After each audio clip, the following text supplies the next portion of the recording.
Շնորհակալություն հրավերի համար։ Աշխարհը կառավարվում է տնտեսագետների եւ քաղաքագետների ճիշտ եւ սխալ որոշումներով։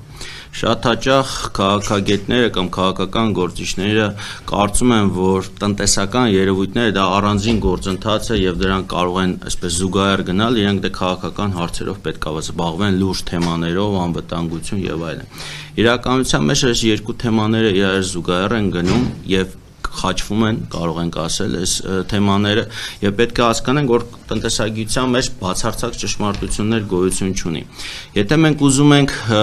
տնտեսական լուծումներ գտնենք, մենք պետք է նախանշենք մեր երկրի, մեր հասարակության տեսլականը եւ դրան համապատասխան տնտեսական մեր համակարգը կառուցենք, մոդելը կառուցենք եւ այլն։ Շատ հաճախ են լինում, որ օրինակ տարբեր քաղաքական գործիչներ կամ ուժեր օրինակ ինձ դիմում են ինչ-որ ծրագրի վերաբերյալ կարծիք հայտնելու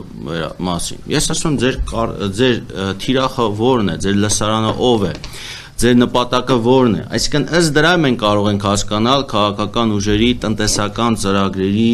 իրատեսականությունը, նպատակայնությունը եւ այլն։ Եվ մենք յուրաքանչյուր քաղաքական ուժ պետք է իր համար մշակի այն տեսլականը, թիրախը առաջին հերթին եւ փորձի այդ ծրագրերը բերենք դնենք դրա տակը որպես այդպեսի։ Հիմա ես ինչ կառաջարկեմ մեր քաղաքական ուժերին, որ ուշադրություն դարձնեն մեր երկրի տնտեսական զարգացման եւ տեսլականի մասով։ Նախ առաջինը, ինչպես պարոն Աբովյանը նշեց, իրենց հասարակական քաղաքացիական նախաձեռնությունը կամուրջը։ Հայաստանը պետք է շարունակի մնալ կամուրջ տարբեր տնտեսական միավորումների, տնտեսական մոդելների միջև, որը թույլ կտա Հայաստանին օգտվել բաց տնտեսության հնարավորությունից, ինտեգրման հնարավորություններից։ Վերջի տարիներին Հայաստանը կարողացել է տնտեսական աճ ապահովել հենց հիմնականում դրա շնորհիվ։ Լինելով ԵԱՏՄ անդամ, ինչպես նաև ունենալով լավ հարաբերություններ Արևմուտքի հետ, մենք կարողացել ենք այդ կամուրջի դերը կատարել։ Եվ ծառայության ոլորտը եւ առևտրի ոլորտի հաշիվ դրա բավականին արագ տեմպերով զարգացել է։ Եթե մենք ուզում ենք այս տեմպը շարունակենք, ապա մենք պետք է խորացնենք եւ երկու ուղղություններով զարգացնենք մեր տնտեսական հնարավորությունները, ինտեգրացման մեխանիզմները։ Հրաժարվելով մեկից, մենք հրաժարվելու ենք նաեւ մյուսի հնարավորությունից։ Ռուսաստանի տնտեսության համար կամ ԵԱՏՄ տնտեսության համար Հայաստանը հետաքրքիր է այնքանով, որ ինքը ունի լավ կապեր Արևմուտքի հետ նաեւ։ Դա պետք է գնահատենք, հասկանանք եւ դա կարեւորելով քայլենք առաջ։ Այսինքն եւ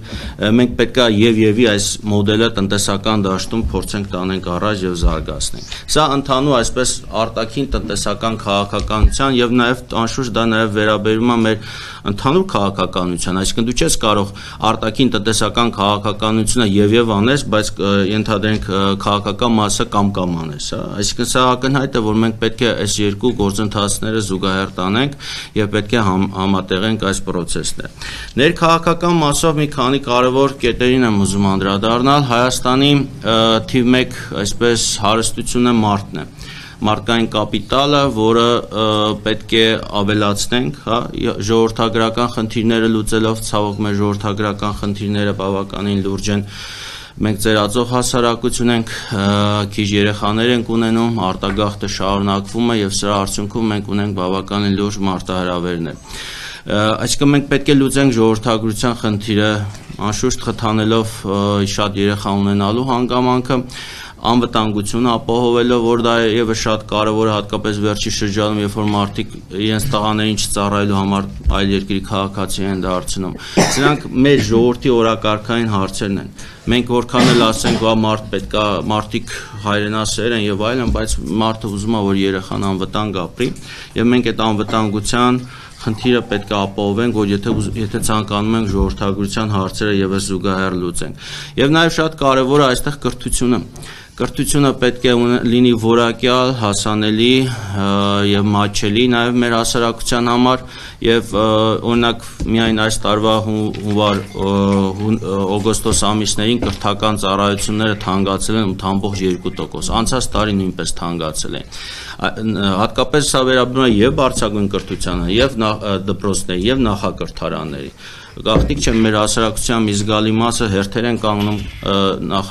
մանկապարտեզ երեխաներին տալու համար, կամ մեծ գումարներ են ծախսում, ավելի շատ են ծախսում մանկապարտեզի համար, քան բարձրագույն կրթության համար։ Սա պետք է արձանագրենք, իսկ դա կարելի է շատ այսպես մի քանի լուծումներով գնալ, օրինակ Երևան քաղաքում մանկապարտեզները անվճար են, բայց մարզերում դեռ որոշ շրջան, հատկապես այսպես գյուղական շրջաններում վճարովի։ Մենք պետք է այդ խնդիրը լուծենք, հա, անվճար մանկապարտեզները, դրանք մեծ գումար չեն պահանջում։ Տարիներ առաջ մի հաշվարկ կարել էինք այդ ուղղությամբ, հիմա կարծում եմ նոր հաշվարկի անհրաժեշտություն կա, բայց խոսքը մի քանի մոտ 10-15 միլիարդ դրամը հարկավոր, որ Հայաստանի բոլոր մանկապարտեզները անվճար դարձնել։ Նույնը վերաբերում է բարձրագույն կրթությանը եւ հատկապես խոսքը վերաբերում է բնագիտական ուղղություններին։ Բնագիտական ուղղությունները մեր երկրի երկարաժամկետ զարգացման հիմնական ուղղությունը պետք է դիտարկվեն եւ պետք է որոշակի սահմանափակումներ դնենք նաեւ առանձին մասնագիտությունների, տարեկան մի քանի հազար տնտեսագետներ, իրավաբանների կարիք չունենք։ Պետությունը պետք է իր քաղաքականությունը մշակի ելնելով տնտեսական իրավիճակի շուկայի պահանջներից եւ դրա համար մենք պետք է այսպես սահմանափակենք տնտեսագիտական դիպլոմների, իրավաբանական դիպլոմների տրամադրում եւ երեխաներին խելացի երեխաներին ուղղորդենք դեպի ինժեներիա, դեպի ճարտարագիտություն, սա է մեր հիմնական խնդիրը լինելու, հա, մոտակա ժամանակաշրջանում եւ անվճար դարձնեն կրթությունը, հա, այս ուղղություններով, սա թույլ կտա այսպես որոշակի խթան ստեղծենք այս առումով եւ երրորդ ուղղությունը, որ ցանկանում եմ նշել, գյուղատնտեսությունն է։ Գյուղատնտեսությունը, պարենային անվտանգությունը հատկապես ժամանակակից այս հեղեղուկ իրավիճակում, երբ որ հնարավոր է նոր պատերազմներ, նոր ճգնաժամեր եւ այլն, երկիրը պետք է պարենային անվտանգության խնդիրը լուծի, չսպասելով նոր պատերազմերին, ճգնաժամերին։ Հայաստանը ԵԱՏՄ երկրների շարքում ամենացածր պարենային անվտանգություն ունի 56%։ Նույնիսկ Қырғызստանը մեզանից ավելի բարձր պարենային անվտանգություն ունի։ Եվ այս մասով մենք ուշադրություն պետք է դարձնենք տեղական գյուղատնտեսությանը, զարգացումը, անասնապահությունը, բուսաբուծությանը, ոչ թե երբ որ դրսից գալիս է մեծ քանակությամբ էժան ցորեն, էժան մսամթեք, տեղական արտադրությունը մեռնում է։ Դրա վառ օրինակը վերջին տարիներն են։ Մենք պետք է տեղական արտադրության խթանման նոր մեխանիզմներ ստեղծենք, սուբսիդավորման միջոցով, պետական ծրագրերի միջոցով, սահմանափակելով նույնիսկ ներմուծումը Հայաստան, բայց պետք է հասկանանք, մենք ամեն գնով էժան մթեք չպետք է փորձենք արտադրել կամ ապահովել։ Մեր խնդիրը պետք է լինի անվտանգային մասով, պարենային անվտանգությունը բարձրացնենք մոտակա տարիների ընթացքում, այսինքն ռազմավարություն դնելով մինչև 75%, որը թույլ կտա երկարաժամկետ անվտանգություն ապահովել Հայաստանի համար, եւ նաեւ գյուղը Հայաստանի պարագայում նաեւ հանդիսանում է կարեւոր, այսպես ավանդույթներ պահպանող ոլորտ։ Գյուղատնտեսությունը եւ գյուղում ապրող մարդիկ մեր նիստուկացի եւ ավանդույթների պահողներն են եւ նաեւ շատ կարեւոր է նաեւ հենց որ պատերազմական իրավիճակներ է սկսում անվտանգային, հենց կարող է ասել առաջին այսպես ալիքը իրենք են ստանում, առաջին վնասը իրենք են ստանում։